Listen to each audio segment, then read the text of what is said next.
Day and night, travelers gather to absorb the glamour and history of Tinseltown. For more than a century, visitors have come to Hollywood to get close to the stars. Where's a camcorder when you need one?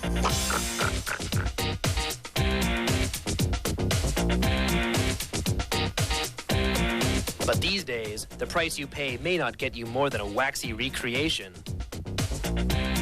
or a view of a front gate during a tour of the stars' homes. As an alternative, I find that keeping your eyes on the ground is an easier way to see the stars, and it's free. The Hollywood Walk of Fame was started in 1960. It has helped to immortalize the work of more than 2,000 entertainers. The criteria for a star would be professional achievement, longevity of 5 years, and your contributions back to the community. The Walk of Fame winds through town in almost every direction. Follow it along Hollywood Boulevard, and you'll soon reach Mann's Chinese Theater, a shrine to the lasting impressions of entertainment legends. Hollywood creates illusion. As a tourist, it's possible to pull back the veil on a few of the city's tricks. Many of our movie heroes appear to be larger than life, but I'm an average-sized guy, and my feet are bigger than Rambo's.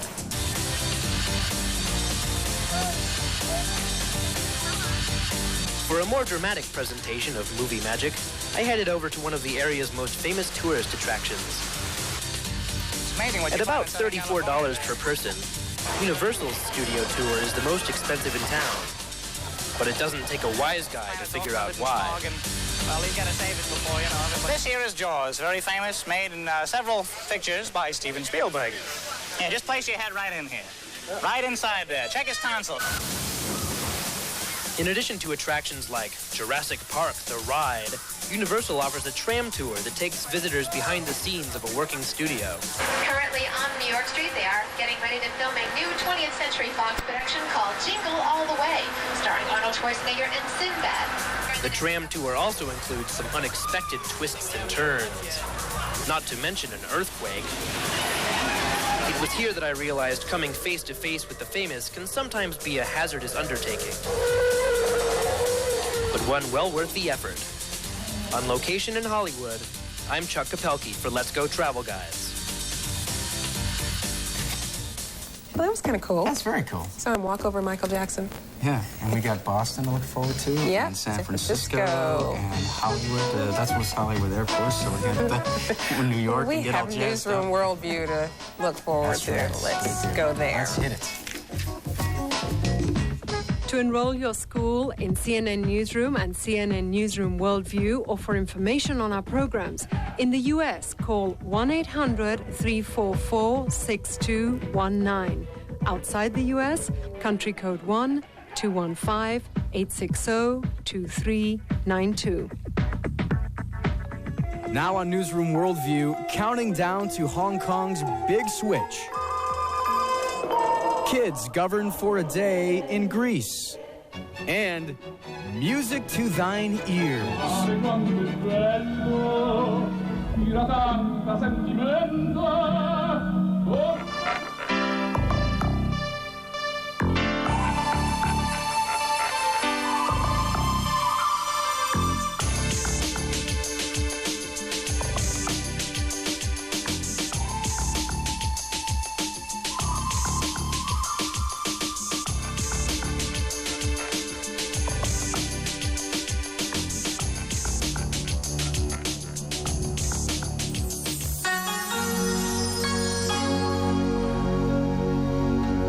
A pending power swap tops Newsroom Worldview today.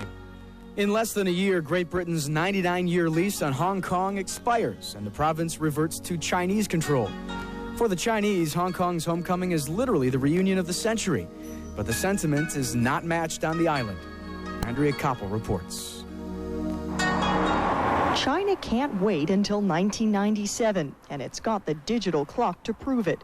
Smack dab in the heart of Beijing's Tiananmen Square, it ticks down the remaining days, and yes, even the seconds before Hong Kong returns to mainland Chinese control. They thanks to pop songs like this one and the encouragement of the Chinese central government, July 1st, 1997 is fast becoming the ultimate homecoming. Chinese singer Ai Jing, whose song about wanting 97 to come quickly was initially inspired by her Hong Kong boyfriend, says the handover is something which should make everyone happy. For a Chinese person, it's a very serious matter, and it's a serious matter for Hong Kong people too, she says, because we've been separated for so many years, and all of a sudden it's changing over to a different kind of system. And that is precisely what has so many here worried. After decades of separation, Hong Kong and China couldn't be any more different. Just take a look around. Ethnically, they may resemble their neighbors to the north. However, socially, most of Hong Kong's 6 million residents have more freedom, more money, and an attitude. But after midnight on June 30th, 1 year from now, these British subjects will become Chinese citizens. Still, for the first 50 years, China and Great Britain have agreed that Hong Kong will be governed differently from any other part of China. It will be run according to a one country, two systems formula. Legally, this formula is supposed to insulate Hong Kong's economy and society from a sudden shift in policy. It was also supposed to ensure a seamless transition, a through train of sorts for all government institutions, including the legislature. But due to a controversy surrounding democratic elections held last year, the Chinese government has charged Britain with changing the ground rules and has since announced that after July 1st, 97, the legislature will be replaced with a provisional body. At best, it will be less representative and have less of a sense of legitimacy among the people. At worst, it can simply be, as Martin Lee puts it, a rubber stamp. And then a rubber stamp for whom? A rubber stamp for China.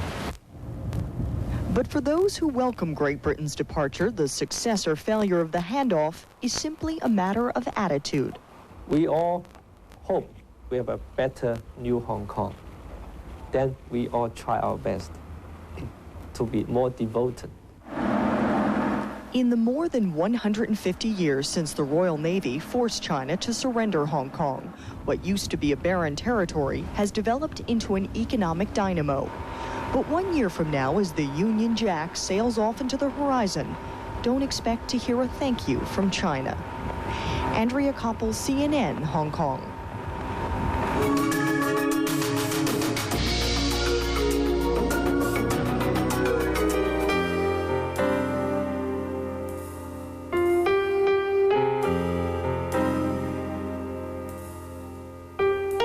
In Israel, the media spotlight has always singled out the prime minister rather than the entire first family.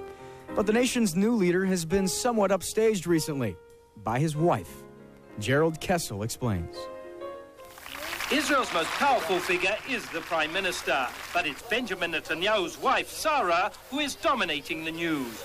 Making the Netanyahus seem like Israel's first family appears a political goal of the new Israeli leader. It's unprecedented. Israelis had not been used to it. And when Yitzhak Rabin's son was at the funeral, I don't think many Israelis even knew he had a son. What's important here, though, is I think it's fair game. At a victory rally, there were deafening chants of the name of the Prime Minister's wife. But by breaking with tradition and thrusting his family forward, Netanyahu has also subjected them to intense media scrutiny. This is focusing on a snowballing nanny affair. Two young women, one shown here in happier times with the family, before her shock dismissal, described for tabloids a nightmare regime under Mrs. Netanyahu. She lashed back on national television, accusing the press of a deliberate smear campaign against her husband from before the election. I think if the policies are right, the Israelis will basically ignore this and they'll focus on what he does more than what his wife does. She stood solidly beside him during the past 3 years as he drove to his come-from-behind election triumph. At the beginning, we really were rooting for her. Poor darling, she was betrayed. We were all for her. But then she probably said to herself, like in the song, you know, in My Fair Lady, just you wait. Henry Higgins, yes, just you wait. And sure enough, he's getting it. It's Netanyahu's dream to turn the old-style Israeli premiership into an American-type presidency. Gerald Kessel, CNN, Jerusalem.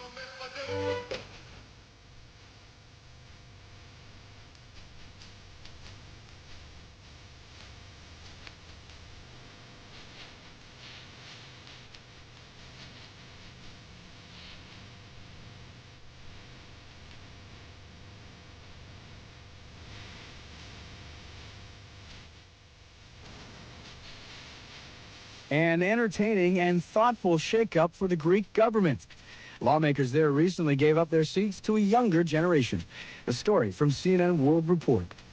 It was a unique day at the Greek parliament. 300 teenagers, most of them dressed in jeans and T-shirts, sat in the parliament seats. The 17-year-olds are actually members of the parliament, their own parliament, the Teenagers' Parliament, as it is called. The Teenagers' Parliament is an educational program organized by the Greek parliament. Its aim is to make young people get involved in public life, talk about their problems and make suggestions about their future. The first session of the Teenagers' Parliament was revealing, with many smiles, tears and laughs as well. These young people had nothing to lose. They didn't care about any votes. They were passionate, spontaneous. They could speak out on any issue they wished to raise. Every speaker pointed out a different problem. A repatriated Greek from Russia talked about the life of refugees and how difficult it is to start all over again. Refugees don't bring with them only their suitcases. They also bring along their minds and their hearts. Let's not forget it. History reminds it to us anyway. Haritini Kalitzopoulou asked everybody to respect and love disabled people and give them equal opportunity in life. This teenage parliament is different not only in terms of age, there is also a distinct difference in terms of sex composition. In the senior parliament, there is a woman for every 30 men. In the youth parliament, the females have a clear numeric superiority. There are 193 girls and only 107 boys. This institution, the Teenagers' Parliament, that begins now only as a little stream, yet a beautiful one, will gradually become a river. And this country will take water from it, from the reserves of the minds and hearts of young people. That's what we need. The first session of the Teenagers' Parliament was concluded with the pupils singing the Greek national anthem.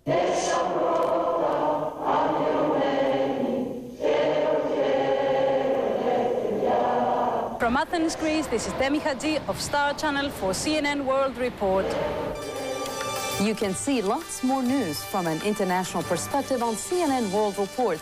Every show includes stories from broadcasters around the world. Check your local listings for the time. In the United States and Canada, tune in Sundays at 1 p.m. Eastern or set your VCR for our daily show at 3:15 a.m. Catch the world on CNN World Report.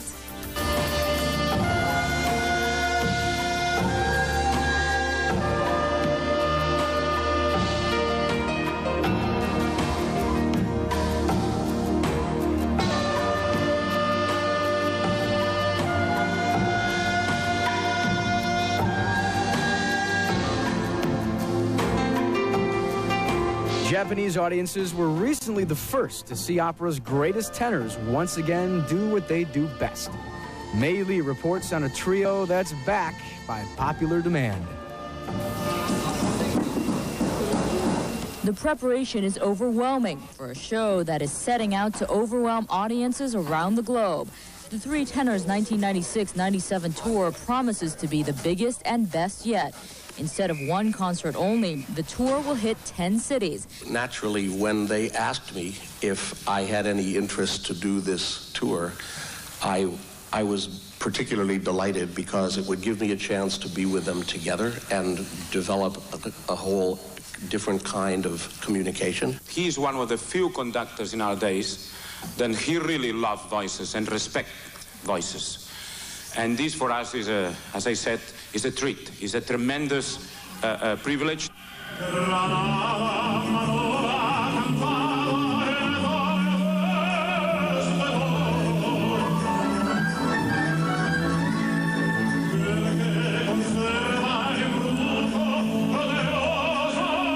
As much as the talents of Jose Carreras, Placido Domingo, and Luciano Pavarotti are admired and revered, critics have accused them of commercializing the exclusive world of opera. The artists say that's no crime. What we want to do here is commercial, a very, very, very social event. And we did in Los Angeles, reaching 1.5 billion people. And if the world of opera is able to do something like that, use the word you want. You want to use commercial, you want to use another more derogatory, we don't care. It's what we want. Who complains about the Rolling Stones making money from the very first day they start doing performances? Why, after serving the most beautiful art, which is music, after so many years, we cannot be commercial? Yes, we can be commercial, and we enjoy it very much, and many people enjoy it very much. Some of the most enthusiastic opera fans are here in Japan. For the Three Tenors concert, some 54,000 tickets, ranging from $45 to $700 each, sold out in just one day.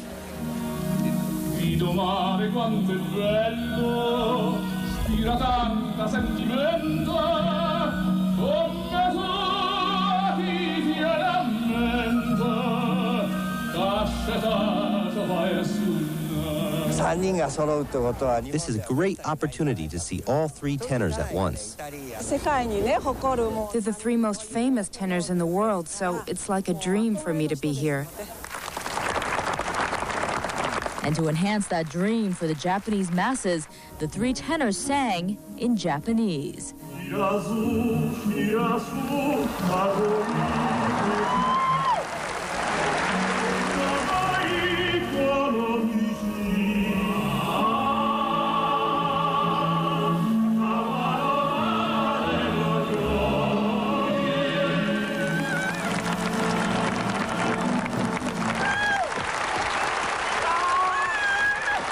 Mei Lee, CNN, Tokyo.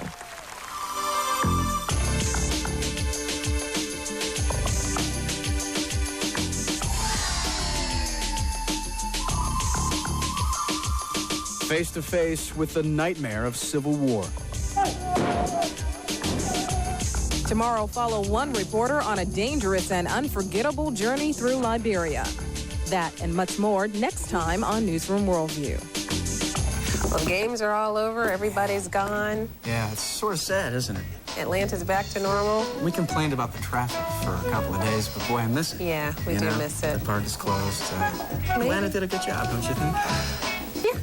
Yeah, absolutely. Let's go. Okay, goodbye, guys. CNN Newsroom is part of Cable in the Classroom, a service of the cable television industry and your local cable company.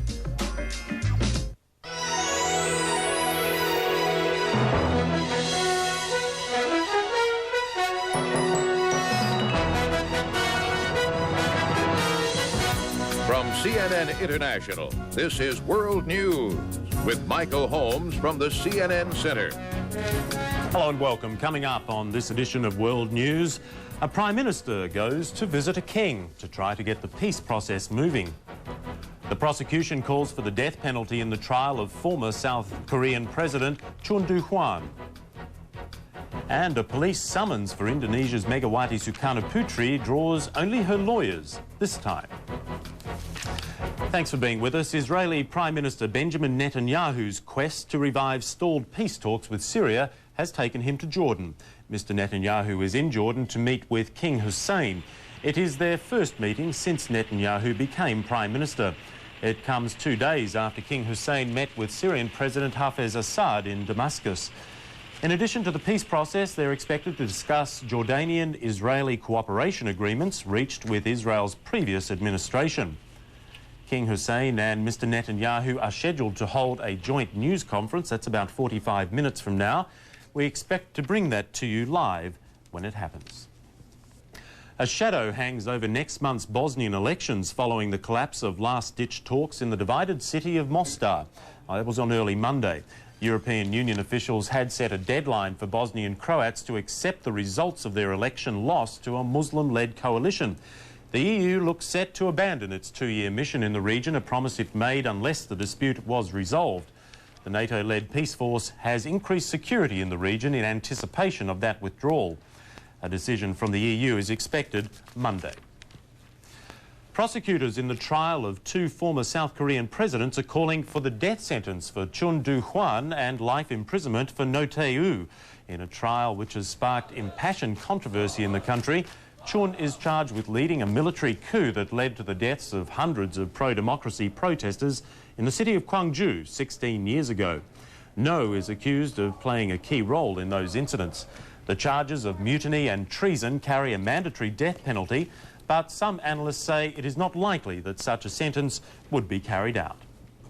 After more than 2 weeks and 270 events, the Centennial Olympic Games in Atlanta are now part of history. Music, song and dance formed part of a colourful closing ceremony on Sunday. For the first time in recent Olympic history, International Olympic Committee President Juan Antonio Samaranch remembered the 11 Israelis killed in a terrorist attack during the Olympics in Munich in 1972. Samaranch said terrorism would never destroy the Olympic movement. Looking back at the Atlanta Games, CNN's Bonnie Anderson has a tale of joy and sadness. On the last day of the Games, Centennial Olympic Park continued to fulfill its mission as the heart of Atlanta, ever stronger for its past. For visitors and Georgians alike, the end of this celebration of international fellowship brings a sense of loss. It makes me feel kind of sad because I'm not really ready for it to be over yet. I can go for another week because it's so enjoying, and you meet so many different kinds of people at different cultures. And now, different bargains. Some of the hats are half price, so you got to get what I can get. Actually, I'm getting voicemails from home with people who want T-shirts, and that's why I'm here. Despite transportation glitches and reports the International Olympic Committee was disappointed with Atlanta organizers, the IOC president offered a much more positive spin. I will tell you that were great games. We are very happy with these games. And also, we are very happy with the organizing committee. Very much pleased. For the mayor of Atlanta, the bombing was the lowest point in the past 3 weeks. How his city responded, the highest. You are really judged by how you deal with adversity, not prosperity. And by that measure, Atlanta showing to the world with 100,000 strong on that Tuesday morning was something that was magical, just as special as any moment during these Olympic Games. As agents continue to analyze items taken from suspect Richard Jewell's home, cabin, and car, he has hired a prominent Atlanta criminal defense lawyer. The sole attorney he had been using this past week specializes in real estate. Yes, sir. As more than 200,000 visitors headed home Sunday, many said they'll keep up with the investigation in the future. But for now, the fun and fellowship are still utmost on their minds. Seeing the sights, going to see the torch, and trading pins with people. Well, it's a memorable occasion. That's something I will never forget in my life. I mean, I'm here for Nigeria. We want to go. I mean, we beat Argentina yesterday. I'm happy. And that, organizers say, is what hosting the Olympics is all about. Bonnie Anderson, CNN, Atlanta. And for a further analysis on the Atlanta Games, please join us for Monday's Q&A. Our guest will be Andrew Young, co-chairman of the Centennial Games. To present your questions, you can email us, that's cnni@turner.com, or you can fax us. That's on 404 827 4056. And still ahead on World News, Indonesia's high-profile opposition figure refuses a summons to appear for police questioning. Also, the devastation in China after the past month's flooding.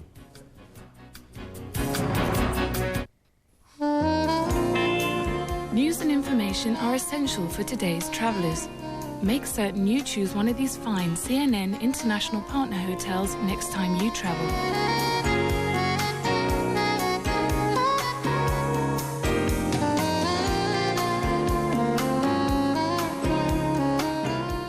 Information about these and other partner hotels, turn to page 300 on CNN Text where available.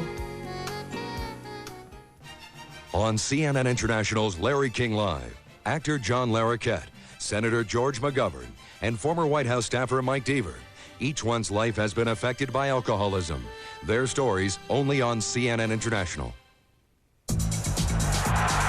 Nobody covers all the action. Nobody gives you all the scores. And nobody reports the story like World Sport. The reigning champion and a former champion led the way. Watch for frequent updates and complete half-hour wrap-ups of the day in sport. Only on CNN International. Nobody covers the world of sport like the people who cover the world. CNN International. There are a lot of ways to look at our world, but only CNN International presents a view that cannot be seen anywhere else. With knowledgeable and seasoned reporters in 30 bureaus worldwide, experts in their regions who provide in-depth coverage of breaking news. The blackest day in Israel's offensive against Hezbollah. Covering the many faces of our ever-changing world is the goal of CNN International, the world's news leader. On CNN International's World News Asia, Hong Kong's transition from British to Chinese rule. I'm Patricia Chu. Join me for a series of reports on Hong Kong and its people, yesterday, today, and tomorrow, only on CNN International.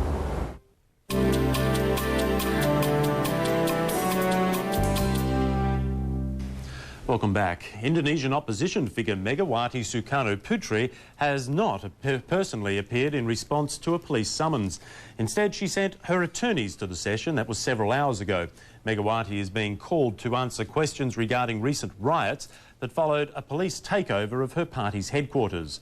CNN's Jakarta Bureau Chief Maria Ressa has more. News for Megawati Sukarno Putri, the former leader of the Indonesian Democratic Party, met with police today. One of her lawyers described the meeting as frank and friendly. Megawati was summoned for questioning in connection with the riots July 27th, the most violent in Jakarta in over 20 years. She says she is more than willing to comply, but that the summons she received was technically incorrect and created a number of legal problems. Megawati is a member of parliament, and police must have the approval of President Suharto to question her. That letter did not accompany the summons, which stated that Megawati was being questioned as a witness to the crime of insulting the president. The summons itself, said her lawyers, did not identify Megawati as a member of parliament and failed to name the suspect in the crime. They also said it did not give Megawati adequate time to appear. Her lawyers added that once an amended summons is issued, Megawati would appear to answer police questions. Maria Ressa, CNN, Jakarta. What is being called a major battle between Tamil Tiger guerrillas and Sri Lankan government forces erupted over the weekend. The Tamils claim 100 government soldiers were killed. The Defence Ministry, however, says 14 died and 32 were injured. But a spokesman says 200 guerrillas died in the battle for the control of a rebel-held town in the north. Aid workers estimate the latest fighting has left 200,000 people homeless. The Tamils have fought since 1983 for an independent homeland in the north and east. Supporters of the late Somali clan leader Muhammad Farah Aidid have sworn in his son as successor. 31-year-old Hussein Muhammad Aidid was installed on Sunday, dampening hopes that reconciliation might occur between rival clans. The younger Aidid spent almost 20 years in the United States. He is a former US Marine who served in the 1993 aid operation in Somalia. His father died last week, reportedly from wounds received in factional fighting. Various clans have divided Somalia for 5 years, where tens of thousands have died from the fighting and famine. Several provinces in southeastern and central China face an uncertain future. Heavy rains have brought on flooding throughout the region. More than 1,500 people have died, millions of hectares have been destroyed, and now the threat of famine looms. CNN's Peter Arnett reports millions are doing their best just to survive. The village of Ma'an in southeast China had survived a century of war, revolution and natural disaster until this summer's torrential rains. Now residents pick through the ruins of their once prosperous community and try to put their lives back together, as are millions of other Chinese whose homes and crops were swept away in the worst flooding in years. The month-long heavy rains and the onslaught of Typhoon Herb have directly affected 125 million people in 9 central and southern Chinese provinces, according to the government. Nearly 1,800 people are reported dead, and 5 million tons of grain has been destroyed in flood waters. Helping the Chinese authorities assess the damage and care for the displaced population are teams from the International Relief Agency, Doctors Without Borders, who are particularly concerned about the spread of disease as flood waters in some areas recede. The situation there is, has been described by some of our team members as really a catastrophe. Among the tens of millions of people displaced is the population of Hongwei village in Guangxi province adjoining Vietnam. In the aftermath of the flood, residents go through the wreckage of their homes and begin the slow task of rebuilding. For the authorities, the priorities are to provide temporary shelter for the residents and clean out the contaminated wells to bring in a permanent clean source of drinking water. Another major challenge in regions where hospitals were swept away in the floodwaters, bring in enough medical supplies to treat the sick and prevent the spread of disease. The floodwaters have subsided in several regions, but authorities report that the levels of some major Chinese rivers are continuing to rise, threatening millions more people in this wettest summer of recent years. Peter Arnett, CNN, Beijing. World Business Extra is coming up after the break, but first, the Centennial Olympic Games in Atlanta are history. As we said, now organisers look to the future and the next millennium. CNN's Paul Crane has more. Today's Olympic Update brought to you by IBM. When it comes to information technology, we are an Olympic tradition.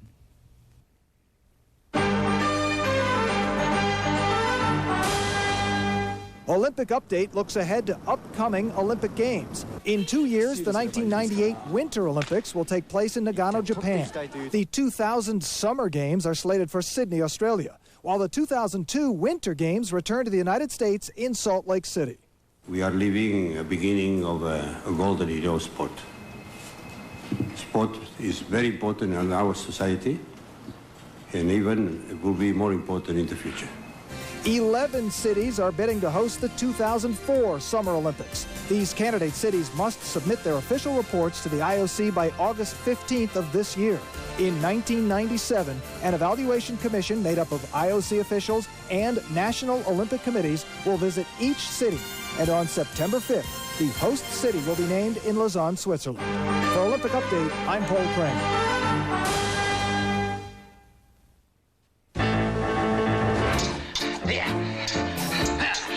Il force sur son genou gauche, c'est typique. Qu'est-ce que tu dis? On sait tous que tu es rentré dans un arbre l'autre soir. Ben, qui te l'a dit? C'est déjà dans ta bio sur le réseau d'information olympique. C'est IBM qui l'a mis au point? Exactement. Ils ont aussi conçu un système pour l'entreprise de mon père. Il est coiffeur pour chien, ton père, non? Ah oui? Ah!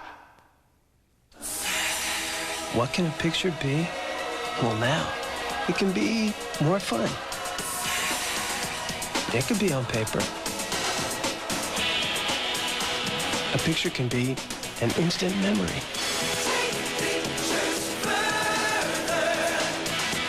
A picture can be whatever you want it to be.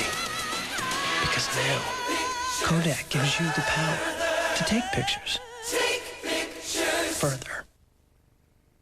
Today's Olympic Update, brought to you by Kodak, the official imaging sponsor of the 1996 Olympic Games.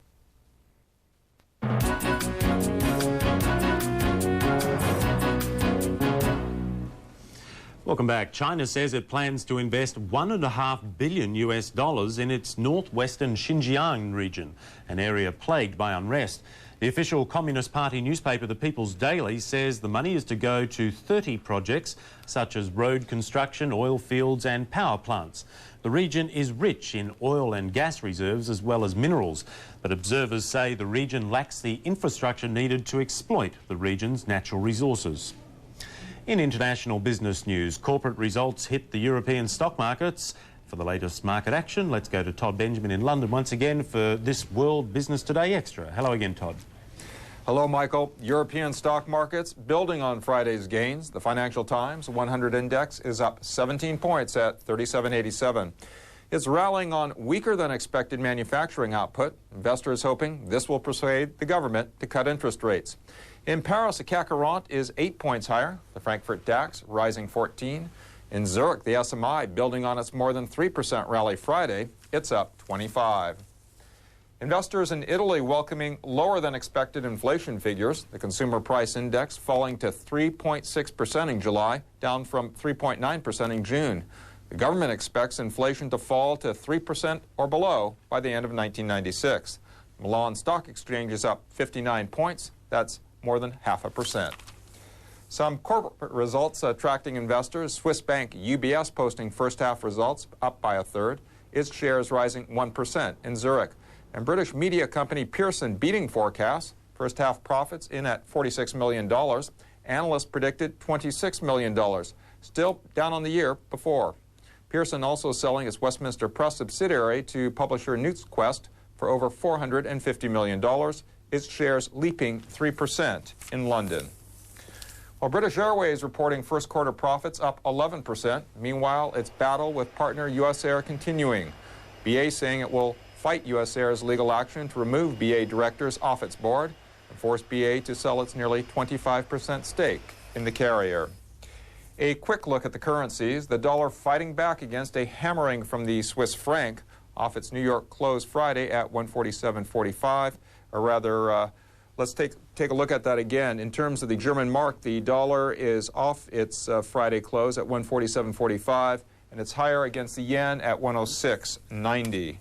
Finally, this program reminder, later on World Business Today, Britain's farmers fight against the latest mad cow scare. On World Business Today at these times, here on CNN International. And that is the latest financial news. I'm Todd Benjamin in London. World News returns after the break.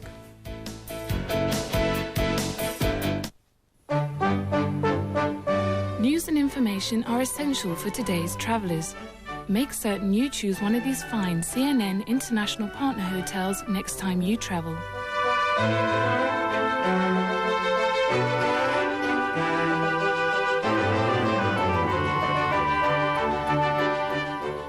For more information about these and other partner hotels, turn to page 300 on CNN Text where available. On CNN International's Q&A, he played a pivotal role in bringing the Olympic Games to Atlanta. Former Atlanta Mayor Andrew Young joins us to assess the Games. I'm Riz Khan. Join us by phone, fax or email, only on CNN International. Linking North America's economic and financial news to the world is Moneyline with Lou Dobbs. Bringing perspective and insight to business news by providing in-depth reports and interviews with the most influential government and economic leaders. Plus, a complete wrap-up of U.S. financial markets and the big winners and losers on Wall Street. Nobody covers U.S. and world business like Moneyline with Lou Dobbs on CNN International.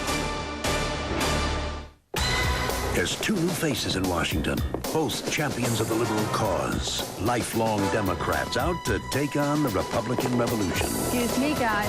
Crossfire, only on CNN International.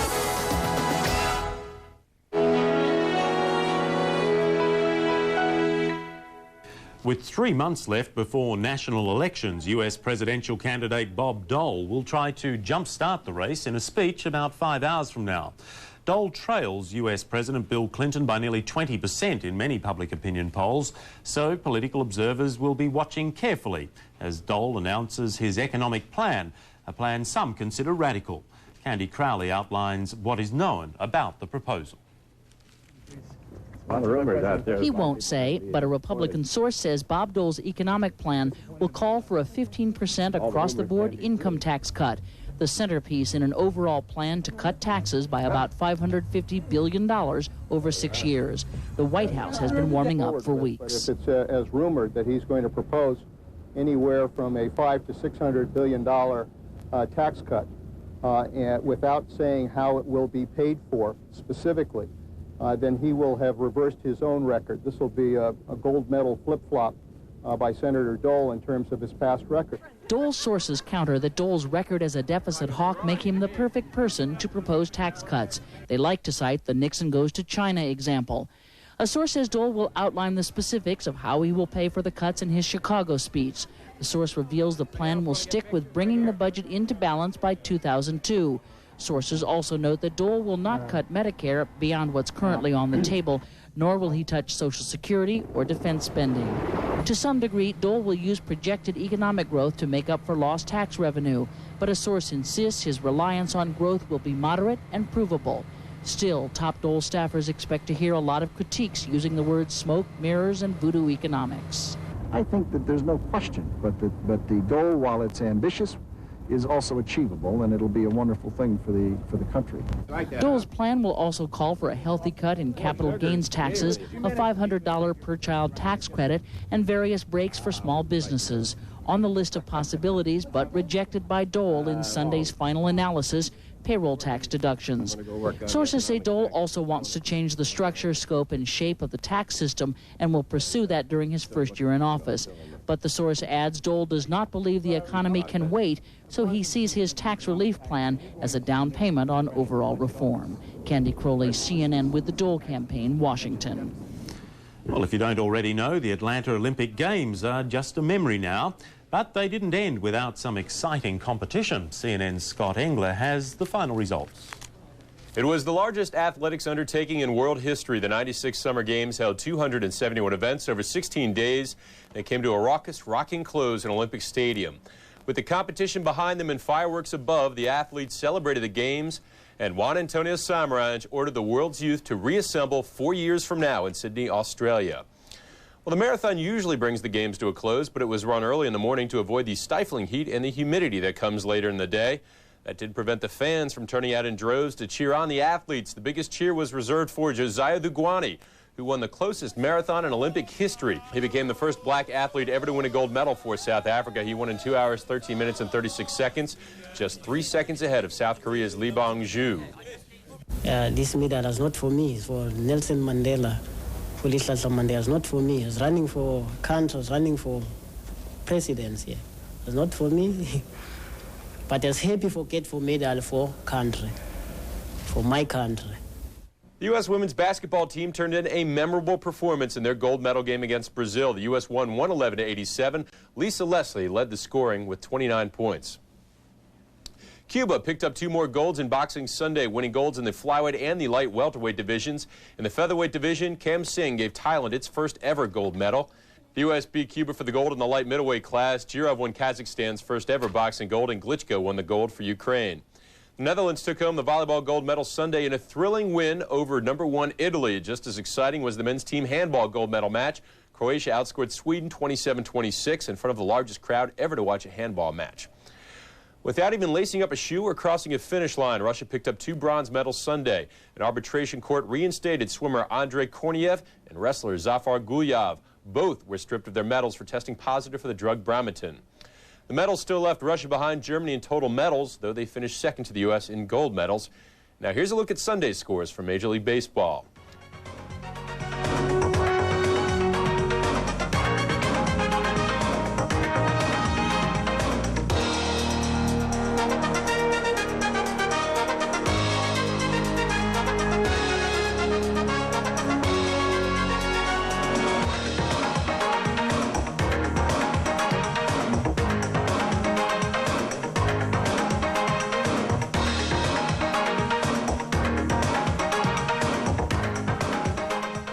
If you didn't see it here, you will on our World Sports Show, which can be seen at these times. And that's your look around the world of sports. We'll be back with more later on. I'm Scott Engler. When world news continues, we'll take a look at the hour's headlines and our focus on the just closed Centennial Olympic Games. A look back at the mixed memories.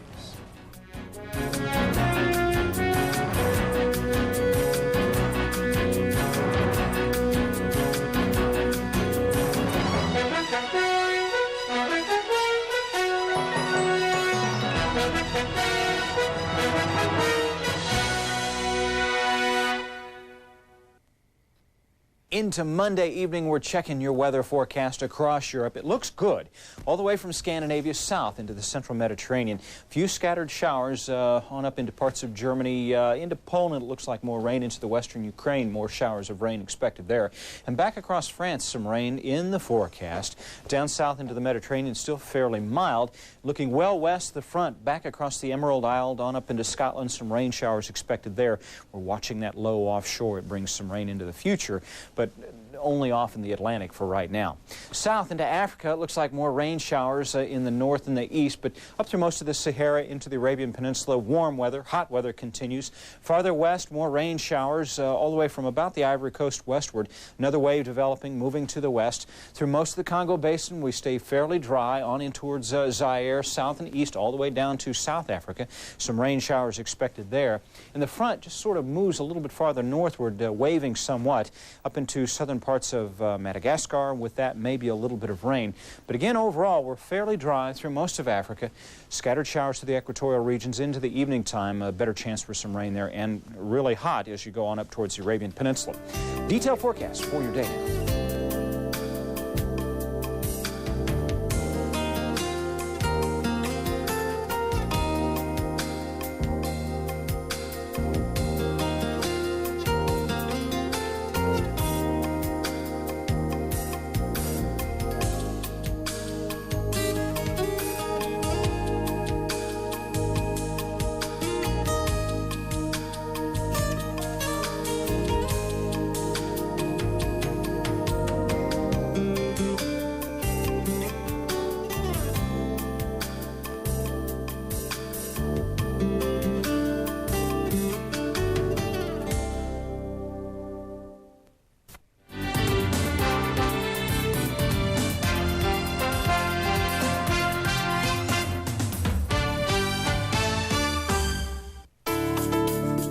News and information are essential for the international traveller. Make certain you stay at a CNN International Partner Hotel next time you travel.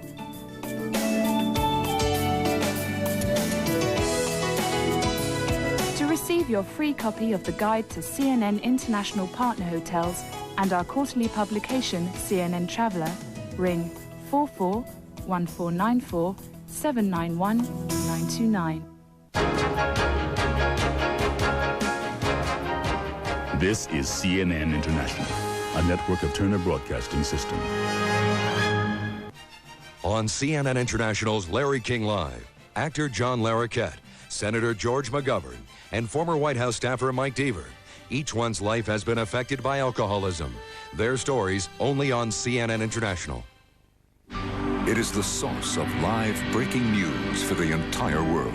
Available to over 500 million people on 6 continents. It's 5 networks, backed by 3,000 professionals in 30 bureaus worldwide. Its correspondents, some of the best reporters in the business. From its site on the internet to over 600 global affiliates, it is television's largest and most experienced news-gathering organization. This is CNN. On CNN International's World News Asia, Hong Kong's transition from British to Chinese rule. I'm Patricia Chu. Join me for a series of reports on Hong Kong and its people, yesterday, today, and tomorrow, only on CNN International.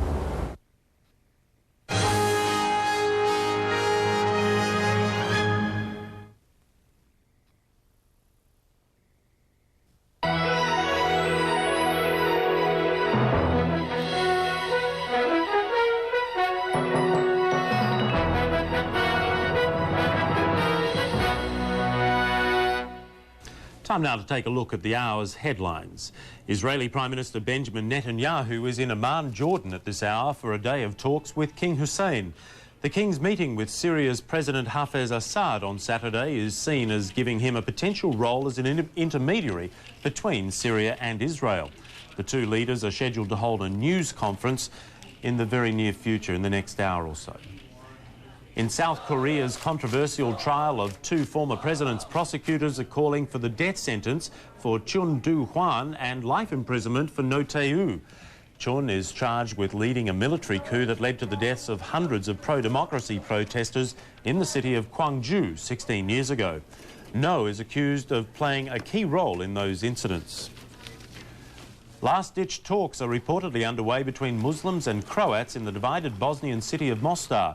That is hours before the European Union decides whether to pull out of the city. That follows the expiration of a midnight deadline for Bosnian Croats to accept the results of recent elections in the city. More than a century and a half of British colonial rule will end 1 year from now for the Chinese of Hong Kong and the new territories. Just how the colony came about is the subject of the first in a series of reports by CNN's Patricia Chu.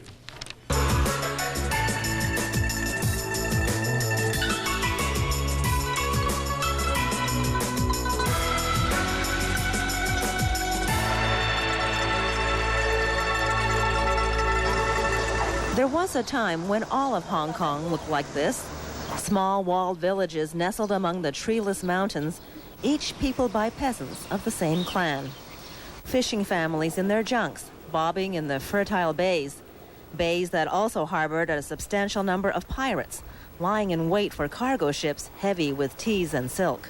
In the first half of the 19th century, Hong Kong was little more than a rest stop, a fresh water supply for the steady stream of schooners and cargo junks passing through.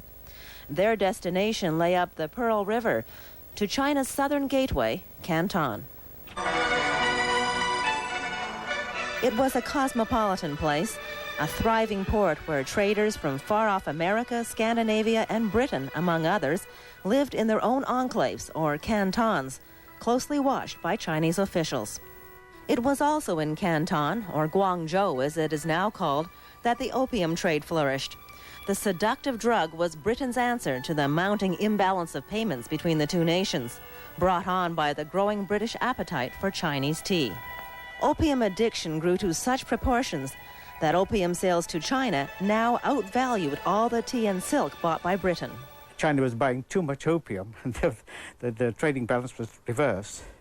And then, of course, there were concerns, so it's alleged, about the demoralization of the population. The Court of Heaven demanded an end to the cursed trade. Commissioner Lin was sent to Guangzhou, where he ordered the surrender and destruction of 20,000 chests of opium, flushing them into the Pearl River. That was in 1839, and although Britain's superintendent of trade complied, the act was too much for Jardine Matheson, the greatest of all the Hongs, or traders, whose empire depended on China's national habit. Well, I think it has to be admitted that it was opium, and I think, as I said before, the Jardine spokesman was instrumental in initiating the diplomatic moves and the military moves which would lead to the taking of Hong Kong. So began the first of the two so-called opium wars, recreated here in a Chinese film. The war lasted 3 years, but it was clear early on that China was no match for the might of the British fleet.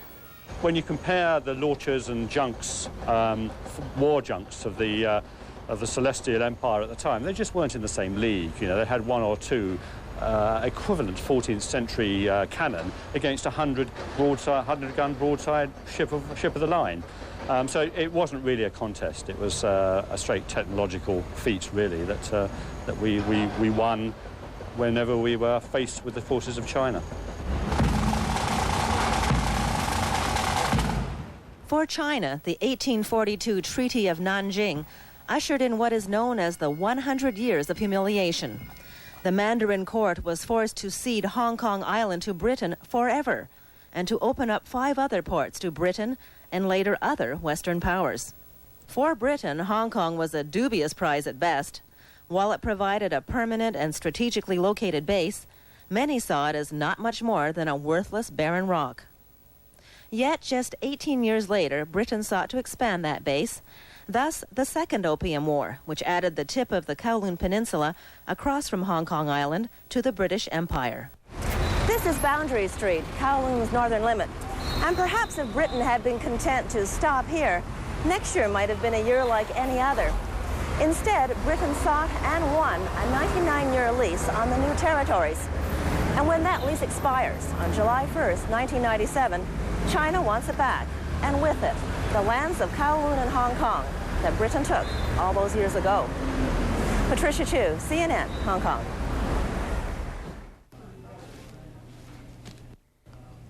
Well, the medals have been claimed and the memories firmly entrenched.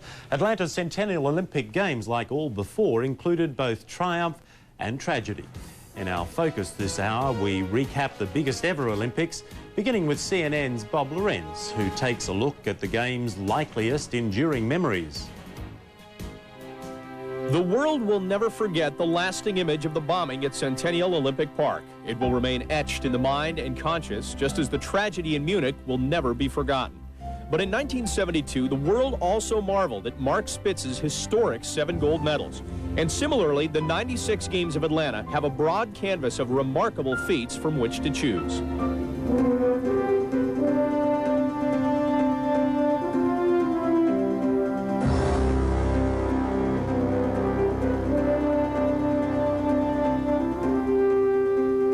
Carl Lewis defied his age and the critics who said he couldn't muster the distance to defend his long jump title as he soared to his 4th straight Olympic gold in that event. It really hasn't sunk in yet. I mean, the fact that even as short time as a couple of weeks ago, I felt, gosh, I don't know if I can do this. And then in the first 2 jumps in the qualifying round, I said, gosh, I don't know if I can do this. And then I was able to pull it together. It's just very special.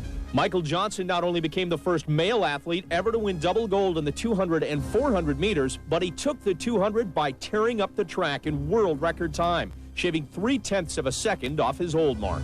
This year was just a year that I really focused on doing something historical at the Olympics, and it was a big challenge, and I was happy to be successful at it. Decathlete Dan O'Brien erased the disappointment of failing to make the U.S. team 4 years ago by constantly reminding himself that he is the best athlete in the world, and then going out and proving it by finally claiming the gold many thought he would have won in Barcelona. I wasn't there in '92, and to sit and watch a competition you think that you should be in or should be winning, it's really tough. But, you know, I cried after the race, and so I think I didn't have any more tears left for that medal stand, but it's a great feeling. And gymnast Carrie Strug, hobbled by a painful ankle injury, showed her guts and glory by sticking the landing on her final vault to help the U.S. win its first ever team gold. At the time, what I thought was just my job as part of a teammate and to represent my country and my sport has become, you know, so famous for that. But I'm glad for what I did, and I hope that I showed everyone you got to be persistent and not give up, and anything's possible. Like the gymnasts, other U.S. women's teams staked their claim to historic gold. The softball squad claimed its title in the sport's Olympic debut. And it didn't take long for the U.S. women's soccer team to match the feat of its compatriots when it edged China 2-1 for the gold. It's great for young females, you know, to watch this and see how much we're enjoying ourselves and how far we've gotten, you know, because when growing up, we didn't really have female role models like this. And the story of the U.S. women's teams was only part of an astounding show put on by women in these games. Amy Van Dyken sliced through the water to become the first woman in history to win 4 gold medals in a single Olympics. You know, I did the Oprah show, and Mary Lou Retton was on there, and she had her gold medals, and it was in a plastic case, and it had the Olympic rings, and they were raised out of it, and for each ring was a different medal. And I'm going to have an empty one because I only have 4. The Olympics are inevitably about saying farewell, too. Jackie Joyner-Kersee had to withdraw from defending her heptathlon title because of a hamstring injury. But it was her iron will, according to her husband and coach, Bob Kersee, that got her back on track to claim the long jump bronze. And Janet Evans retired from competitive swimming without a medal in these games, but with many enduring memories. It's been a great ride, and I'm a little sad that it's over, but it's been really fun, and couldn't have asked for a better career. And just as Muhammad Ali's lighting of the flame during the opening ceremonies was a powerful symbol of triumph, the U.S. athletes sent their own such message in these games, one that will be remembered long after the Olympic flame is extinguished in Atlanta. And while the Games have drawn to a close, the investigation into the bombing at Centennial Olympic Park remains open. One new development in the case, a high-profile suspect in the tragedy, now has some new legal representation on his side. CNN's Art Harris has the latest details in this ongoing probe. Olympic bomb suspect Richard Jewell on Sunday visited the newest member of his legal team, a prominent Atlanta lawyer who specializes in criminal defense. Jewell spent several hours with his new attorney, Jack Martin, and his original attorney, Watson Bryant. Richard is innocent. Richard is mad that this continues. We haven't heard anything from the FBI since yesterday during the hair plucking. Because it continues, it seems to be prudent to bring in a criminal specialist, so we got Jack Martin. Martin once represented an Atlanta millionaire convicted of burning down his house to cover up murdering his wife. The attorneys tell CNN that on Monday, they'll ask the U.S. attorney to unseal the search warrant used to gather potential evidence in several locations where Jewell has lived and worked. Sources close to the case tell CNN Jewell remains a suspect, but that they're also looking at others. Over the weekend, federal agents went to Jewell's apartment to take his fingerprints and clip hair samples. Sources tell CNN the FBI lab in Washington will attempt to extract DNA from the hair samples in hopes to match it with DNA they're trying to extract from bomb parts and other possible evidence. One member of Jewell's legal team tells CNN he advised his client to decline the FBI request for a voice sample. Sources tell CNN the FBI has so far been unable to match Jewell's voice with that of the 911 caller warning of the bomb. They will also try to compare his fingerprints with those they hope to lift from the payphone. The FBI expects some lab results within days. More sophisticated DNA tests will take much longer. And Richard Jewell remains in that uncomfortable no man's land, waiting to be dismissed as a suspect or charged with murder. Art Harris, CNN, Atlanta.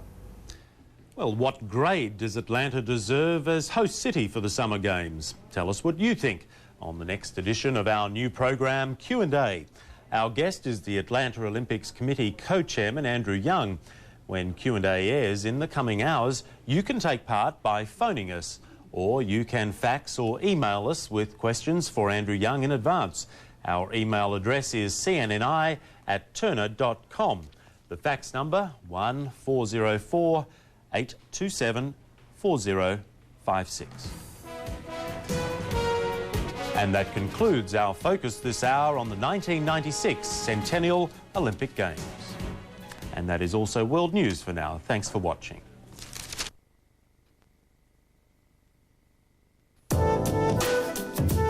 News and information are essential for today's travellers. Make certain you choose one of these fine CNN International Partner hotels next time you travel.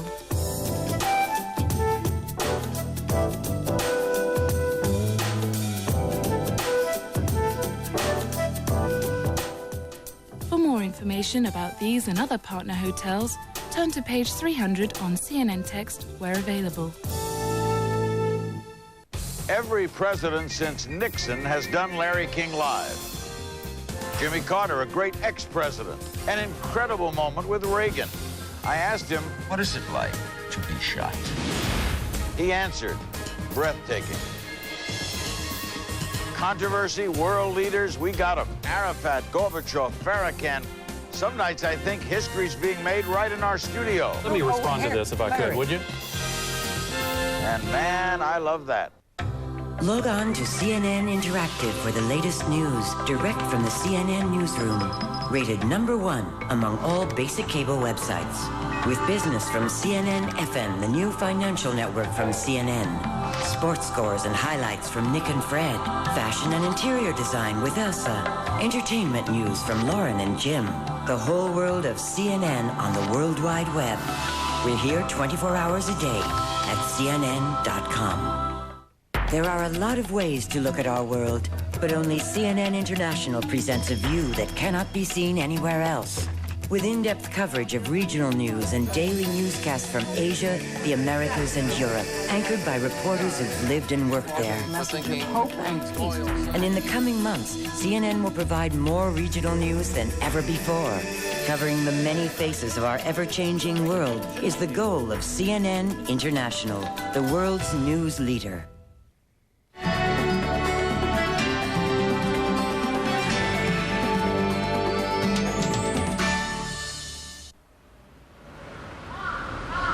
They pick through garbage. They croon morning, noon, and night. And they like to wreak havoc on Japan's railways. Crows are being blamed for 2 train disruptions in June after police used a hidden camera to catch them red-clawed. Using their nimble beaks, the crows place stones on the train tracks. Koichi Karasawa, author of Why Crows Are So Clever, says it's all part of their playful nature. All other animals eat, grow, reproduce, and die. But crows also have playtime. And you won't believe what they do. Crows play golf. A golfer hits the ball and a crow will pick it up and fly away, or they'll chase after the ball. Nothing wrong with having some fun, but when 20,000 big black crows have too much of a good time, well, city folks are not amused. There are the angry, nasty birds, the superstitious, when you see a crow, you have to do this, or else you have bad luck, and the fearful. Crows have a bad image. Also, they misbehave. They attack people, you know. That's nothing new. Crow dive bombs have been going on for years. These attacks were videotaped back in 1988. The problem is getting worse every year as Tokyo's crow population soars. In the last decade, it has doubled to 20,000. Wildlife experts blame the dilemma on humans. As development swallows up the natural forest habitat, crows are flocking to the city to gorge on another negative result of rapid growth, garbage. Tons and tons of garbage provide a daily gourmet buffet for the winged urban scavengers. Unsightly behavior to many, a valuable lesson to others. People have created the source of troubles caused by the 20,000 crows in Tokyo today. Crows reflect the behavior of human beings. They are like a mirror of urban life. When you watch crows in Tokyo, you are actually watching life in Tokyo. A moral message that isn't just for the birds. Mei Lee, CNN, Tokyo. If you've ever said, you just can't get away from advertising, even in your own home, well, where do you make most of your decisions? And how can you decide if you don't know what's out there? The advertising that comes to you direct brings the world to your doorstep and saves you all the time in the world. Without it, well, who knows? You might just be missing something. You would certainly miss the right to choose.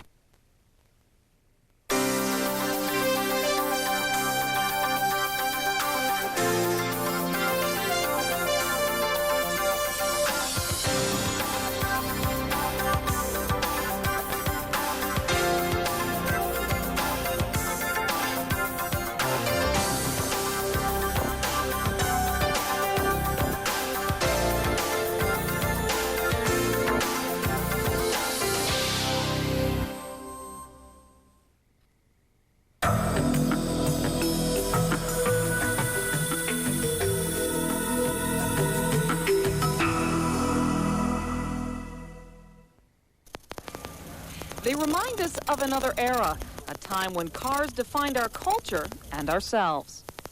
Today's cars are made for transportation. Our cars are made for love of cars. This Duesenberg is just one of hundreds of exotic cars invited to participate in the Concours d'Elegance. The event attracts priceless automobiles from around the world. It has 230 horsepower, 235. It has 430 cubes. And it did in second gear 99 miles an hour, maybe in third around 115, 120. Fastest production car until 1946. In fact, there are several rare cars on exhibit, like this Bentley. Legend has it that this blue train Bentley once raced a train through the French countryside and won. The American Tucker is also a rare find. There were only 51 manufactured, but despite their short history, the car is considered innovative even today. Well, the most popular feature, or best recognized, is certainly the center headlight. However, for me, I think that it's probably the design and incorporation of the rear engine and the way that it's engineered into this automobile. The car drives and handles amazingly well. Despite the age of these vehicles, there is still a great deal that modern designers can learn from these rare machines. The teardrop shape of this MG was one of the design concepts that enabled the race car to set a land speed record of 254 miles per hour back in 1959. Today, the teardrop design can be seen in some solar-powered vehicles. Modern automakers are often talking about the influence that women car buyers have on today's designs. Well, it's interesting to note that all the way back to 1929, women were influencing the way cars were made. The second windshield in this Packard was designed to keep the hair of the ladies, who back then usually rode in the back, from blowing around. This is the 18th year for the concours d'elegance, and each year the event reminds us that America's love affair with the automobile will never take a back seat. Joan McFarland for CNN, Rochester, Michigan. News and information are essential for today's travelers. Make certain you choose one of these fine CNN International Partner hotels next time you travel.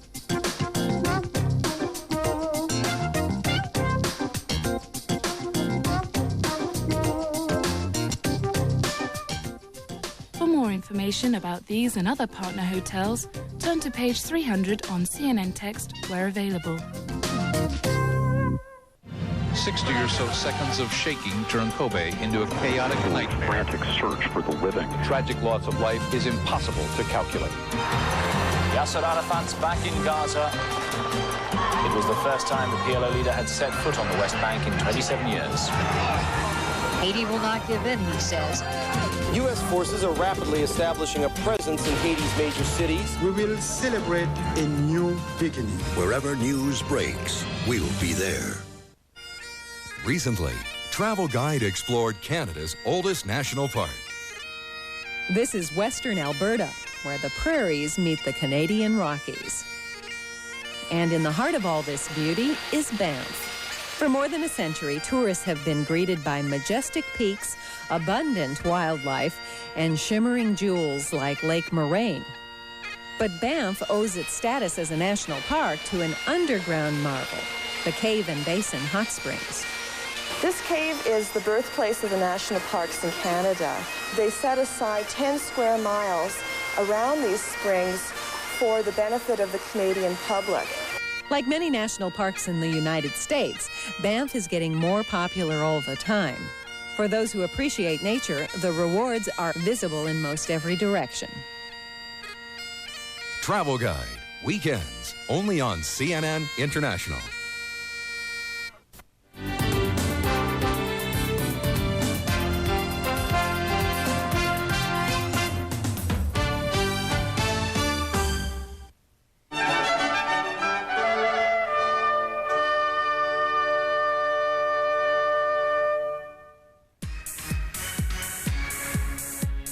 Giorgio Armani, it's back to the slim, narrow silhouette that defines a man's body.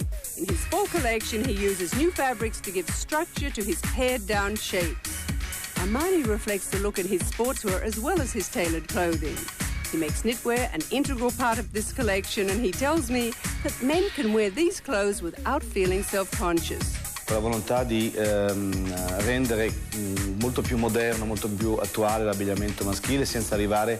I had the desire to make my menswear much more modern, to give it a new image. So in this collection, I cut all the clothes closer to the body. They outline the body of a man without making him look ridiculous or obscene. And the use of new fabrics allowed me to achieve my goals. What is the direction of the new fabrics? Si cerca di uscire dall'idea di questi tessuti un po' troppo cascanti. I wanted to find fabrics that help provide more consistency and security in holding a garment's shape.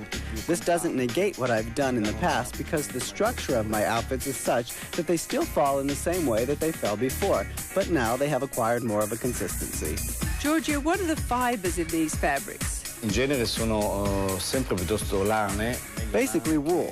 Different types of wools mixed with everything from silk to synthetic fibers, which provide the wool with a bit more movement. Armani's leather coats are as cleanly cut as the rest of the collection. And while knitwear is becoming increasingly important, it has a totally new look.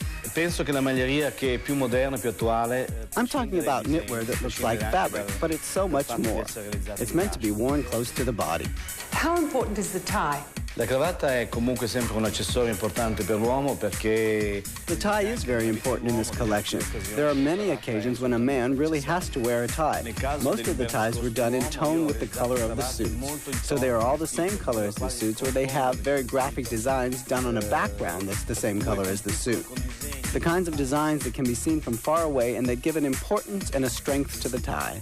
That's Giorgio Armani with his fall collection. Elsa Clench, CNN, Milan. Monday evening across Europe, it looks like mainly fair skies. We do have some rain across France. This may be just a little bit overstated, but scattered showers for certain over most of the country. On down into northern sections of Spain, maybe a little bit of lingering rain there. Showers moving into Scotland, into Northern Ireland, across the Emerald Isle. Rain showers are fairly light with this front as it moves very slowly. And then on into western parts of Ukraine, more rain showers expected there, kind of on the backside of that low. In between, it's high pressure all the way from Scandinavia, farther southward into the central Med, across most of Italy. The high will be sitting, and that helps to keep skies clear and the weather fairly stable. Well to the east, it's almost off of our map and off of your screen. Eastern sections of the Black Sea, still the low spins there, and it'll bring some rain showers into that region. Now we go south, and it looks like some more rain. Western sections through the equatorial regions of Africa. More rain showers here. We've been watching waves develop and move to the west. Yet another one will be moving offshore. And through most of the central sections of the country, mainly dry. Farther north and east, looks like a little bit of rain. Through the Sahara on up into most of the Arabian Peninsula, we expect fairly mild weather throughout, or hot actually, and some rain in South Africa. Detailed forecast now.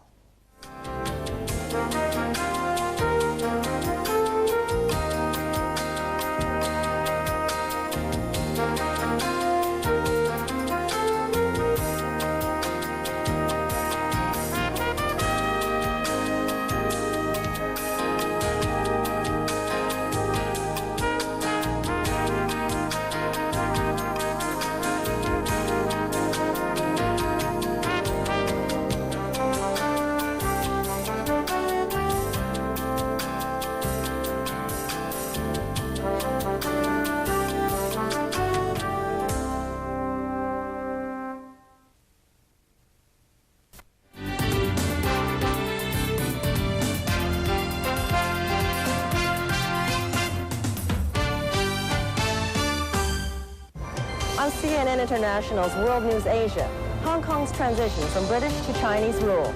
I'm Patricia Chu.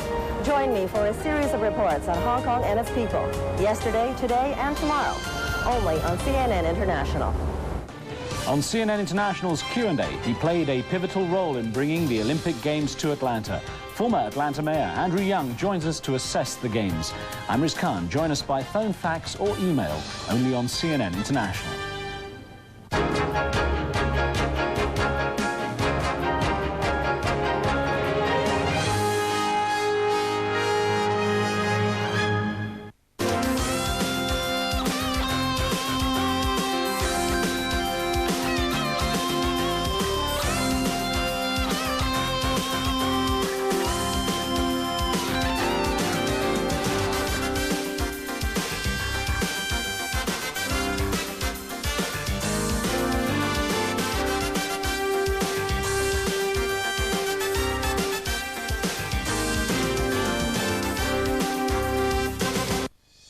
Linking North America's economic and financial news to the world is Moneyline with Lou Dobbs, bringing perspective and insight to business news by providing in-depth reports and interviews with the most influential government and economic leaders.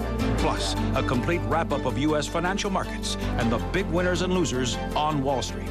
Nobody covers U.S. and world business like Moneyline with Lou Dobbs on CNN International. This is CNN International.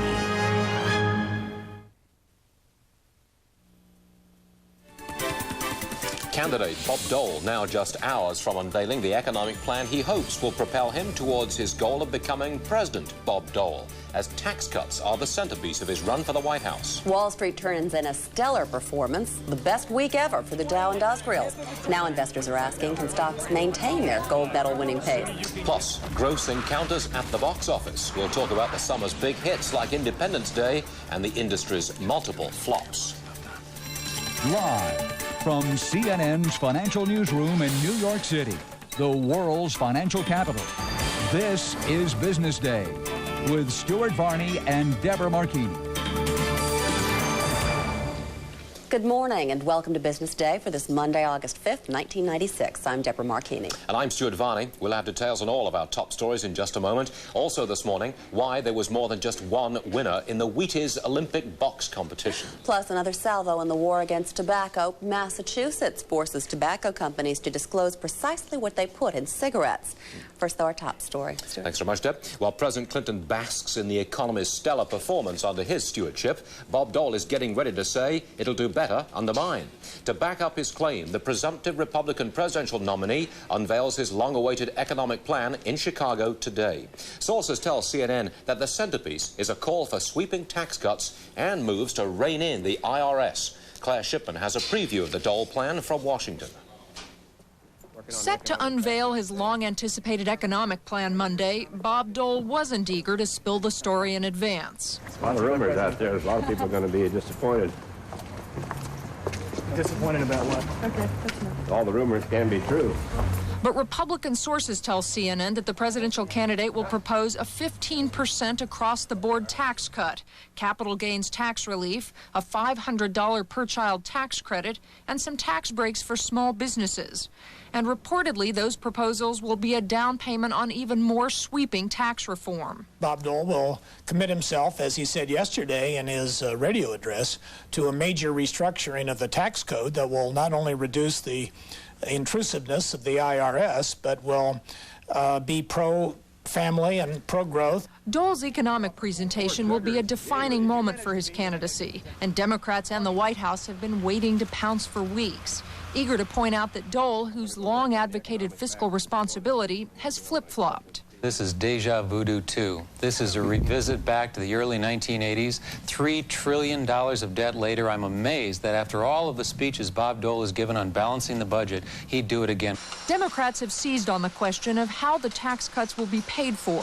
Republicans have suggested that they'll actually result in greater revenues.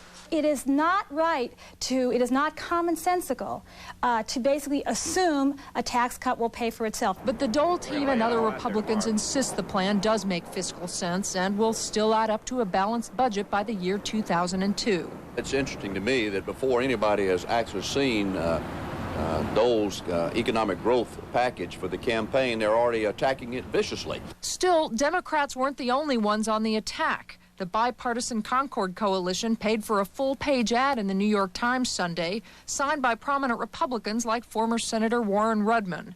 It warns the public that tax cuts do not pay for themselves. White House political advisors outlined 3 things they're watching in the coming weeks: Dole's pick for vice president, his convention speech, and his economic agenda. So get ready for plenty of facts and figures, because the administration seems determined to hold Dole's feet to the fire over every fraction of his plan. Claire Shipman, CNN, the White House. And of course, CNN will be bringing you Mr. Dole live. Coverage of his economic policy speech begins at 1 p.m. Eastern, that's 10 a.m. Pacific. And coming up right here on Business Day, we'll talk with political economist Greg Valliere about the impact of Mr. Dole's plan on the presidential race. Well, we'll see in a couple of hours whether Wall Street investors returned to work this morning in a buying mood. They certainly left in one Friday. Euphoria swept the market after a slightly weaker than expected jobs report, which showed modest job growth and no inflation. In fact, it registered a drop in wages. The rally-igniting report put to rest, at least for now, worries that the Federal Reserve will hike interest rates when it meets later this month. The Dow Jones Industrial Average roared ahead, surging 85 points Friday, a 206-point jump in a stunning week. That's the Dow's biggest weekly point gain ever, a 4% increase. The Dow has now climbed back to just about 100 points shy of its all-time closing high set back in May. Now, the Standard & Poor's 500 index also shot up 4% in value last week, a 26-point leap. And for the week, the NASDAQ Composite gained 4% as well, 45 points, amid signs of strength for the recently battered high-technology sector. The NASDAQ's 26-point rise on Friday was its second biggest one-day point gain ever. The buyers are coming back into the market. There had been some that had been raising cash because of the decline in July, and now with this shift in sentiment and in information regarding the economy, they're buying back into the market. As financial markets rallied around the unemployment report, some observers hailed the return of what it called the Goldilocks economy. Not too cold, not too hot, Just right. And Wall Street, Stuart, ate it up. I like that one. All right, last week's big gains certainly add to the 1996 bragging rights for the major market indicators. Despite the market's ugly correction in July, the big barometers are still doing very well on the year. Since January, for example, the Dow Industrial Average is up 11%, or an impressive 562 points. And then there's the NASDAQ Composite, not doing too badly itself, despite all the troubles for the high-tech sector of late. The NASDAQ up nearly 7%, 72 points since January. However, it is down about 10% from its record high.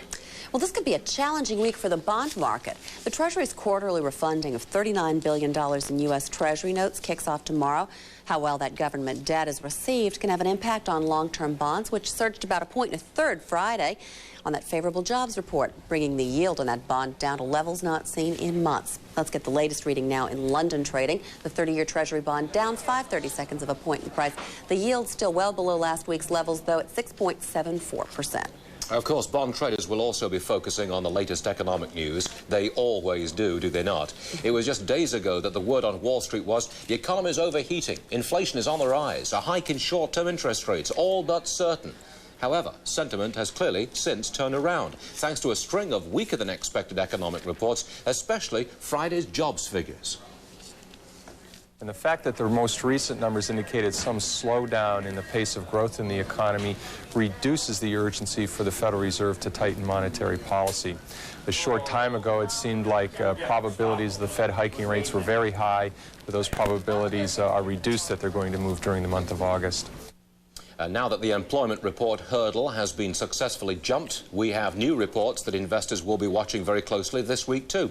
Today, we have the index of leading economic indicators. That's designed to be a measure of economic activity down the road. A 0.3% rise is expected in that report. Then on Wednesday, we've got consumer borrowing figures, a $6 billion increase expected there. Then come Friday, we've got the producer price index, which is expected to show that inflation at the wholesale level remains in check with a rise of maybe 0.2% for those July figures. Well, as always, the European financial markets are getting a head start on the new day. This morning, they began on an up note. For the latest on the last word on international business, I think that's what it is.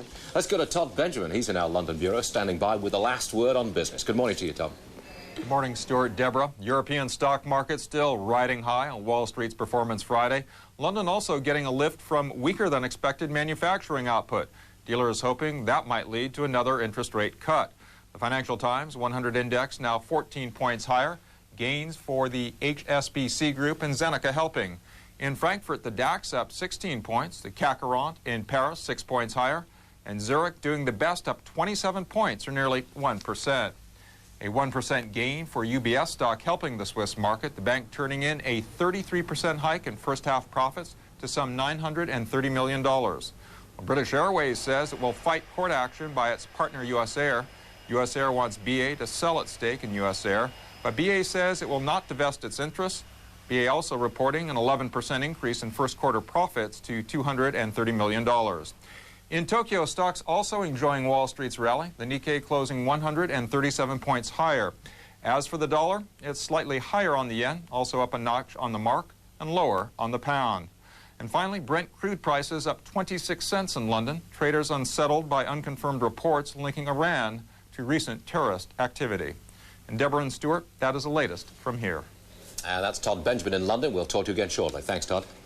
Well, presidential candidate Bob Dole reveals his economic plan today. And coming up on Business Day, our guest tells us if the plan will work fiscally and, of course, politically. Also ahead, we'll have the latest developments and recovery efforts from the crash of TWA Flight 800. This is Business Day on CNN.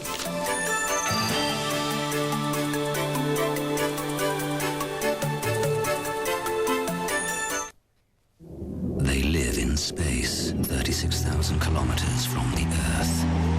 They feed on rays of sunlight. They make our children laugh.